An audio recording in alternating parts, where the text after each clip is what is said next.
Nahuli ang pang-hold up ng dalawang armadong suspect sa isang kainan sa Makati City. Pero ilang saglit lang, bumalik yung isa at isinaole ang mga tinangay nilang cellphone. Nakatutok si Mariz Umali. Alas 6:35 kagabi, nang pasukin ng dalawang naka-helmet at armado ng baril ang isang Japanese restaurant sa Arnaiz Avenue, Makati. Ang gamit ng mga kumakain na customer pinagkukuha ng dalawang nakabihis rider. Ang lalaking nakaitim na jacket may isinuksok sa kanyang bulsa. Ayon sa pulisya, wallet ito ng isang Hapon na may lamang 25,000 pesos. Ang isa namang nakauniforme ng isang motor taxi, makikitang tinutukan ng baril ang ulo ng isa sa mga customer. Kinuha niya ang mga cellphone ng mga customer habang tila may tinitignan. Inisa-isa nilang tinignan yung cellphones, ma'am. Not actually may titignan.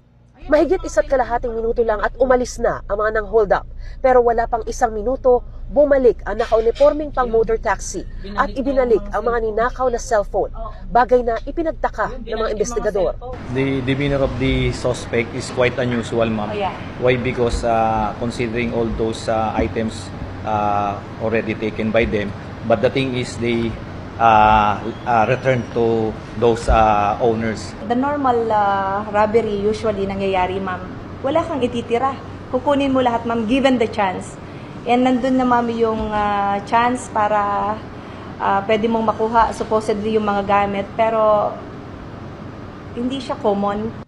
Maliban sa 25,000 na kinuha sa Hapon, ay wala na raw ibang ninakaw ang mga suspect. Wala ring nasaktan. Bagaman pumirma na ng affidavit ang biktimang Hapon na hindi magsasampa ng kaso, hindi pa rin ito bibitawan ng mga pulis. Itutuloy po natin ito para mas malaman natin kung ano ang tunay na motibo, naging motibo po ng dalawang motor riding suspect na naiulat. Hawak na ng pulisya ang testimonya ng mga tauhan ng kainan at ng Hapon na ninakawan na ayon sa pulisya ay magpapatibay sa ikakaso sa mga suspect.